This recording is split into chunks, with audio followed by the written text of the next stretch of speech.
अवैध मदरसों के खिलाफ कार्रवाई लगातार जारी है। ऐसे में अवैध मदरसों के पीछे कई बाहर से फंडिंग भी होने की बात सामने आई है, जिसको लेकर सरकार ने जांच की बात कही है। वहीं अब कांग्रेस इसको लेकर सरकार पर हमलावर है।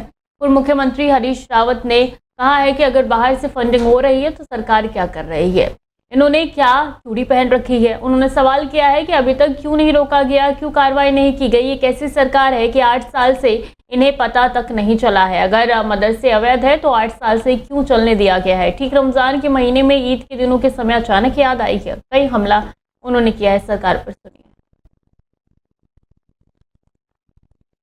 यदि बाहर से हो रही है तो तुम क्या कर रहे हो? तुम्हारे हाथ में चूड़ियां पहना रखे हैं, कानून है तुम्हारे पास, क्यों नहीं रोका, क्यों नहीं उन पर कार्रवाई कर रहे हो? ये तो सरकार का काम है। मतलब 8 साल तक तुमको मालूम ही नहीं पड़ पाया कहाँ से आ रहा है, क्या सूत्र, फिर कैसी सरकार है तुम्हारी? अपनी क्यों मजाक बना रहे हो? और अवैध है तो फिर 8 साल से उनकी अर्जियों को क्यों पेंडिंग रखा हुआ है, क्यों चलने दिया है? और ठीक है, तुमको ईद के दिन याद आ रही है, ईद के समय में और रमजान के महीने में याद आ रही है कि मदरसे गलत है। अरे गलत है तो तुम्हारा मदरसा बोर्ड क्या कर रहा है? तुम नहीं तो बना, तुम्हारा ही तो मदरसा बोर्ड है, तुम्हारे ही चेयरमैन है, तुम्हारे ही मेंबर है। वो क्या कर रहे हैं, अधिकारी क्या कर रहे हैं? यदि ऐसा कुछ हो रहा था तो उसकी सजा उन बच्चों को क्यों दे रहे हो? कहाँ जाएंगे वो बच्चे पढ़ने के लिए? और भाजपा वालों को बता दीजिएगा, उनमें कुछ हिंदू बच्चे भी जो उन मदरसों में पढ़। और उत्तराखंड में कृषि को बढ़ावा देने के लिए प्रदेश सरकार लगातार सकारात्मक कदम उठा रही है। उत्तराखंड सरकार कृषि क्षेत्र में कई योजनाएं चला रही है, जिससे किसानों की आय में वृद्धि हो रही है और उत्तराखंड में कृषि को एक अलग स्थान प्राप्त हो सके। कृषि सचिव डॉक्टर SN पांडे ने बताया है कि उत्तराखंड सरकार और केंद्र सरकार के सहयोग से उत्तराखंड में किसानों के लिए काफ़ी योजनाएं चलाई जा रही है, जिनमें कृषि उद्यान, संगत पौधा, कीवी और ऑर्गेनिक खेती, मिलेट्स की योजना और अन्य भी योजना चलाई जा रही है। उत्तराखंड के किसानों की आय में वृद्धि की जा सके इससे। राज्य सरकार के स्तर से काफी योजनाएं चलाई जा रही हैं, चाहे वो कृषि से संबंधित हो, उद्यान से हो, सगंध पौधे से हो, जड़ी बूटी से हो। इन सब में विभिन्न प्रकार की योजनाएं हैं, जैसे कि राज्य सरकार की मिलेट मिशन की योजना है, कीवी की योजना है। इसी प्रकार से जो है सगंध पौधों में जो है विभिन्न प्रकार के जो हमारे एरोमेटिक प्लांट हैं, उनके लिए जो है योजनाएं बनाई गई हैं। और भारत सरकार से सॉइल हेल्थ कार्ड की भी योजना है। और भी विभिन्न प्रकार के जो हमारे इनपुट्स होते हैं, चाहे वो बीज के हो, चाहे ऑर्गेनिक उत्पादों की हो, इस संबंध में और प्राकृतिक खेती के संबंध में हो, विभिन्न प्रकार की योजनाएं, जिससे कि राज्य में किस प्रकार की खेती करने से किसानों को अधिक से अधिक लाभ मिल सकता है। राज्य बता दें खबर दिनेशपुर से है, जहां श्री हरिचाँद गुरुचाँद मंदिर में महावारुणी के उपलक्ष्य में मंदिर स्थित कामना सागर में 50 साल लोगों ने आस्था की डुबकी लगाई है। श्री हरिचाँद गुरुचाँद मंदिर में बने तालाब का मान्यता है कि वारुणी तिथि में कोई भी सच्चे मन से अपनी मुरादें मांगता है तो उसकी मुरादें जरूर पूरी होती है। महावारुणी में तिथि में पश्चिम बंगाल, उड़ीसा, उत्तर प्रदेश, झारखंड, दिल्ली, त्रिपुरा, अंडमान के अलावा भारत के अलग अलग प्रदेशों से श्री हरिचाँद गुरुचाँद के अनुयायी उत्तराखंड के दिनेशपुर पहुंचते हैं। इस शुभ अवसर पर 3 दिवसीय मेले का आयोजन किया गया। लगातार 3 दिनों तक प्रसाद की व्यवस्था भी रही। महावारुणी स्थान आज यहाँ संपन्न हो रहा है। लाखों श्रद्धालु हमारे यहाँ दर्शन करने आए। मैं समस्त श्रद्धालुओं को महावारुणी स्नान की मैं बहुत बहुत शुभकामना देता हूँ, बधाई देता हूँ। और यहाँ से जो बांग्लादेश, मैं उस देश को यहाँ के माध्यम से, आपके माध्यम से मैं संदेश देता हूँ कि जिस देश में सनातन परंपरा को आगे बढ़ाया जाएगा, उस देश में संपन्नता आएगी। सबसे पहले आज हमारे हरिचाँद गुरुचाँद बंधुआ संप्रदाय समस्त क्षेत्रों के जितने हमारे गुरु भाई लोग आज मंदिर में पधारे, मैं उनके चरण स्पर्श करता हूँ। आज हमारे गोपाल महाराज जी के आशीर्वाद से दिनेशपुर में द्वितीय ओढ़ाकांदी है। हमारे हरिचाँद गुरुचाँद के 213वां जन्म उत्सव में हम लोग दिल्ली से आए हैं। मेरा नाम शर्मिला है और मैं ये अपनी समिति को लेकर आई हूँ।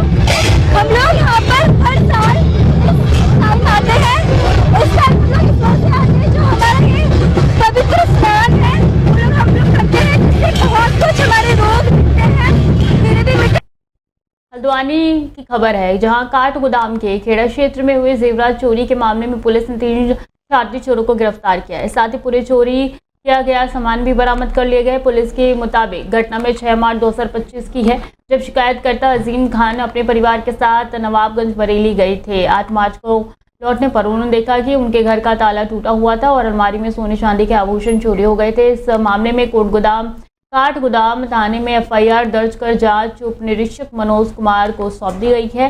SP सिटी प्रकाश चंद्र और CO सिटी हल्द्वानी नितिन लोहनी के निर्देश पर थाना अध्यक्ष दीपक बिष्ट के नेतृत्व में 2 विशेष टीमें गठित की गई। 8 मार्च को काठगोदाम थाना क्षेत्र अंतर्गत कुवरपुर क्षेत्र में अजीम खान के घर पे चोरी हुई थी। उनके द्वारा थाना काठगोदाम का एक तहरीर दी थी, जिसमें कि कुछ जरूरी और नकदी का भी विवरण दिया गया था कि चोरी हुआ है। पुलिस ने तत्काल उस पर तत्परता दिखाते हुए CO सिटी के नेतृत्व में टीमों का गठन किया, जिसमें कि हमारी सर्विलांस टीम और हमारी CCTV और दबिश टीम भी 3 टीमें बनाई गई थी, जिसमें कि मैनुअली पता रसी सुराग और CCTV को बारीकी से खंगाला गया। हमीरपुर से खबर है, जहां संसद के दौरान नेता प्रतिपक्ष राहुल गांधी की आवाज को बंद करना बड़ा दुर्भाग्यपूर्ण है और भाजपा संसद को भी ED, CBI और चुनाव आयोग की तरह हाईजैक करने की कोशिश करे। ये बात सर्किट हाउस हमीरपुर में पत्रकारों से बात करते हुए पूर्व प्रदेश मुख्य प्रवक्ता प्रेम कौशल ने कही है। उन्होंने कहा है कि भाजपा का हमेशा एजेंडा राहुल गांधी की आवाज को दबाने का रहा है। कौशल ने कहा है कि लोकसभा के अध्यक्ष का रवैया नकारात्मक रहा है, जो कि काफी निंदनीय है। राहुल गांधी लंबे समय से इस देश के अंदर लोकतंत्र बचाओ और संविधान बचाओ जो अभियान है उसको लेके काम कर रहे हैं और उसको लेके पूरे देश में घूम रहे हैं। और पहले तो ED, CBI, चुनाव आयोग, इसी को लेके बात हो रही थी। इनको हाईजैक कर लिया गया है वर्तमान सरकार के द्वारा। लेकिन कल और जो घटनाक्रम हुआ है, जिस तरीके से राहुल गांधी नेता प्रतिपक्ष के तौर पर अपना कुछ कहने के लिए उठे और स्पीकर साहब ने जो व्यवहार किया, वो नितांत दुर्भाग्यपूर्ण है। राहुल गांधी। खबर हरिद्वार से है। बता दें कि हरिद्वार की खानपुर रेंज में वन विभाग के नियमों की धज्जियां उड़ाने का मामला सामने आया है। प्रशिक्षणाधीन वन संरक्षण रजत सुमन ने वन रेंज क्षेत्र में वन कर्मियों को मांस खाते हुए रंगे हाथों पकड़ लिया है। सूचना मिलते ही वन विभाग में हड़कंप मच गया है और जांच शुरू कर दी गई है। वन विभाग के नियमों के अनुसार संरक्षित क्षेत्रों में मांसाहार पूरी तरीके से प्रतिबंधित है। ऐसे में यह गंभीर मामला माना जा रहा है। देखिए, हमारी टीम को कल 26 मार्च को ये सूचना मिली थी कि खानपुर रेंज के अंतर्गत जो हमारा कुड़का वाला क्षेत्र है, वहां पे कुछ व्यक्तियों द्वारा जो है संरक्षित प्रजाति के वन्य जीवों के मांस को लाया जा रहा है। सूचना मिलने के उपरांत तत्काल खानपुर रेंज की टीम द्वारा मौके पे दबिश दी गई और वहां से चीतल के मांस को बरामद किया गया और एक जो संबंधित मुख्य अभियुक्त हैं इस प्रकरण में, श्री हुकुम सिंह पुत्र श्री सोमा, जो कि जिगमरहेड़ी ग्राम के निवासी हैं थाना भगवानपुर में, उनको गिरफ्तार किया गया है। हरिद्वार से बड़ी खबर सामने आ रही है, जहां ग्रिसेन घाट के पास गंगा का जलस्तर अचानक बढ़ने से 10 लोग टापू पर फंस गए हैं।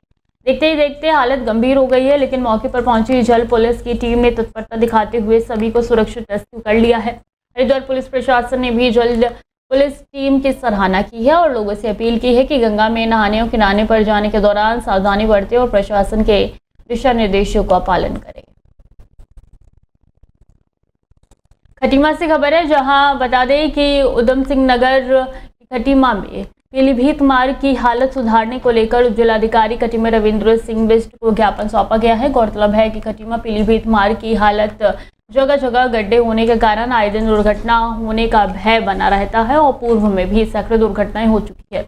इस मार्ग से सीमावर्ती राज्य उत्तर प्रदेश के हजारों की संख्या में लोग प्रतिदिन उत्तराखंड आते हैं। वर्तमान समय में उत्तर भारत का प्रसिद्ध मां पूर्णागिरी का मेला चल रहा है। वहीं मेले के दौरान मां पूर्णागिरी के दर्शन हेतु संपूर्ण भारत के लोग सीमावर्ती जिला चंपावत में आते हैं। हालांकि अधिकांश लोग खटीमा पीलीभीत मार्ग से आते हैं। इस मार्ग की हालत खराब होने के कारण दर्शनार्थियों को परेशानियों का सामना करना पड़ रहा है। ये जो खटीमा पीलीभीत का मार्ग है, जो 13 किलोमीटर समथिंग हमारा स्ट्रेच बनता है, उसमें उस सिलसिले में कुछ पैचवर्क का काम किया जाता है, लेकिन पैचवर्क ठेकेदार द्वारा पूर्ण नहीं किया गया। ऐसी शिकायत लोगों को द्वारा कल भी मेरे से की गई थी, परसों भी की थी और आज भी मेरे पास आए थे। तो लिहाजा उसी सिलसिले में मैंने एक्सीडेंट साहब से बात की थी। तो एक्सीडेंट साहब का ये कहना है कि पैचवर्क पूरा होगा और इसके बाद एंड टू एंड जो पूरा पीलीभीत खटीमा से लेकर पूरा पीलीभीत का हमारा एरिया, उसका पीसीसी भी और हॉट मिक्स वो भी होगा। तो इसी सिलसिले में उन्होंने ये भी कहा कि वो कल यहाँ पर आएंगे और मैंने उनको आग्रह किया है, उनको निवेदन किया है कि जो बड़े बड़े गड्ढे हैं जो कि एक्सीडेंट प्रोन एरियाज बन रहे हैं हमारे यहाँ के लिए, तो उसको कम से कम इस पैच वर्क में कवर कर लें। उन्होंने उसका मेरे आश्वासन दिया और कल मेरे पास आ रहे हैं, तो उसको हम खुद ज्वाइंटली देख लेंगे। ये जो खटीमा पीलीभीत जो मार्ग है हमारा, जो बदौलत जाता है, मार्ग पर हमने और NHAI के एक्शन से भी बात हुई है, तो उन्होंने पेज वर्क के लिए जो पेज वर्क किया है, अब पूरे रोड का एस्टीमेट बना के हमारा सरकार को भेजा है। तो बहुत जल्दी मतलब उसका पैसा रिपोर्ट होगा। ये एजिम साहब की भी वार्ता हुई और हमारी वार्ता हुई। खटीमा से खबर है, जहाँ शिवसेना और भवानी सेना के कार्यकर्ताओं द्वारा श्रीराम फाइनेंस के खिलाफ उप जिला अधिकारी खटीमा के द्वारा जिलाधिकारी को ज्ञापन सौंपा, जिसमें कहा गया है कि खटीमा पीलीभीत मार्ग पर Shriram finance company first floor पर स्थित है। इस पर ऑफिस चलाने वाली सीडीओ पर श्रीराम फाइनेंस लिखा है, जिससे हिंदुओं की भावना को ठेस पहुंचती है। श्रीराम फाइनेंस कंपनी पर तत्काल कार्रवाई करने की मांग की है। वहीं तहसीलदार वीरेंद्र सिंह सजवान का कहना है कि शिवसेना और भवानी सेना के द्वारा खटीमा में पीलीभीत रोड में स्थित श्रीराम फाइनेंस के द्वारा सीडीओ में श्रीराम लिखने में आपत्ति की है, जिस पर उचित कार्रवाई की जाएगी। वहीं श्रीराम फाइनेंस के प्रबंधक का कहना है कि यदि किसी व्यक्ति को इस पर आपत्ति है तो जो श्रीराम लिखा है उस पर स्टिकर लगा दिया जाएगा। अभी शिवसेना के जो प्रतिनिधि आए थे, उन्होंने एक ज्ञापन दिया है कि जो संजय सीमेंट एजेंसी है पीलीभीत रोड पे, वहाँ पे श्रीराम गोल्ड लोन वालों ने कोई अपने स्टिकर बना रखे हैं, जो कि उन्होंने अपनी सीढ़ियों में लगा रखे हैं। और जो सीढ़ियों में लगा रखे हैं, तो उसकी वजह से श्रीराम के ऊपर जब आप स्टिकर लगे तो हम चलते हैं तो उससे उनको दिक्कत है कि श्रीराम का नाम इसमें खराब हो रहा है और एक हमारे मर्यादा पुरुषोत्तम है, जो इन पर सख्त कार्रवाई की जानी है। उप जिलाधिकारी महोदय के नाम से इन्होंने ज्ञापन दिया है, तो जो इसमें अब आगे कार्रवाई के लिए उप जिलाधिकारी महोदय से उसमें वो दिखाई जाएगी, जो भी कार्रवाई करना चाहिए। इस बारे में मैं ये कहना चाहूँगा कि अगर इससे जैसे अपने धर्म को लेकर कुछ भी अगर किसी को ठेस पहुंच रही है या फिर लगता है कि ये गलत है, तो हम इस चीज़ पे काम करेंगे। जो भी श्रीराम का नाम लोगो लगा हुआ है उसको हम वहाँ से छुपा देंगे, मतलब उसके ऊपर स्टिकर लगवा के कवर कर देंगे उसको, ताकि वो हट जाए वहाँ से, दिखे नहीं। आपका नाम सर, नाम पद? सर मेरा नाम पंकज कुमार हुआ, मैं एज अ ब्रांच मैनेजर हूँ gold loan Shriram finance Khatima से। हमने जो ज्ञापन तहसीलदार साहब को जो दिया है, श्रीराम फाइनेंस कंपनी जो पीलीभीत रोड पर संजय सीमेंट स्टोर के ऊपर बनी हुई है, उसमें पैकरियों पे श्रीराम फाइनेंस गोल्ड लिख रखा है। हमारे मर्यादा पुरुषोत्तम राम का नाम पैरों से कुचला जा रहा है। इसी वजह से हमने तहसीलदार साहब को ज्ञापन दिया है, क्यों इसलिए तत्काल इसे फाइनेंस कंपनी को बंद किया जाए। अगला कदम हमारा यह रहेगा, हम इसके लिए अपनी खुद माफी। उत्तरकाशी जनपद में सुप्रसिद्ध धार्मिक वारुणी यात्रा सुबह 4 से शुरू हो गई है। चैत्र मास की त्रयोदशी को यहाँ पंचकोशी वारुणी यात्रा वरुणावत पर्वत की पैदल परिक्रमा की जाती है। पंचकोशी वारुणी यात्रा उत्तरकाशी की एक ऐसी यात्रा है जिसमें पग पग चलने पर श्रद्धालुओं को अश्वमेघ यज्ञ का पुण्य मिलता है। 15 किलोमीटर पंचकोशी पैदल दूरी वाले यात्रा मार्ग पर 33 करोड़ देवी देवताओं का वास है। सदियों से चली आ रही है, जिसमें वरुणावत पर्वत की पैदल परिक्रमा की जाती है। इस यात्रा को पंचकोशी वारुणी यात्रा कहा जाता है। उत्तरकाशी में पौराणिक और धार्मिक यात्रा में श्रद्धालुओं का सैलाब उमड़ पड़ा है। वरुणा नदी में स्नान के साथ ये यात्रा शुरू कर वरुणावत पर्वत की ओर से गुजरकर गंगा और भागीरथी के संगम तक पहुंच गई है, जहां पूजा और अर्चना के साथ वारुणी यात्रा संपन्न होती है। वरुणावत पर्वत की पैदल 15 किलोमीटर परिक्रमा वाली यात्रा में हजारों श्रद्धालु शामिल हुए। यात्रा शुद्ध रूप से सांस्कृतिक और पौराणिक यात्रा है। काशी बनारस के बाद केवल उत्तरकाशी ही एक ऐसा स्थान है जहां पर असी और वारुणी के बीच में, वरुणा नदी के बीच में ये यात्रा मनाई जाती है। इस यात्रा का बहुत ही महत्व है और ये पंचकोशी यात्रा है। लगभग 15 किलोमीटर की यात्रा है, जो यहाँ वारुणी नदी से शुरू होकर के और ऊपर सिकरेश्वर महाराज से लेकर के यहाँ असी गंगा में स्नान करने के बाद समाप्त होती है। इस यात्रा का बहुत ही महत्व है और बहुत ही पुण्य है। इस यात्रा का जो महत्व है वो अनेकों कहानियों में, अनेकों पुराणों में इसका विवरण आ रखा है। और काशी विश्वनाथ जी की यह यात्रा बनारस के बाद उत्तरकाशी शहर ही एक ऐसा शहर है जहां धूमधाम से और उत्साह पूर्वक मनाई जाती है।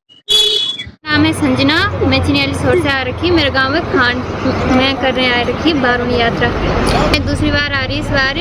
तो क्या मन्नत मांगने जा रहे हैं आज आप? अपनी मन की मुराद कुछ अगर पूरी हो जाए तो। हमने सुना कि अगर कोई पैदल यात्रा करते हैं तो हर किसी की मनोकामना पूरी हो जाती है। बोले। आप सभी को मेरा नाम, मैं उत्तराखंड के उत्तरकाशी जिले से हूँ और चिन्याली शोर से आई हूँ।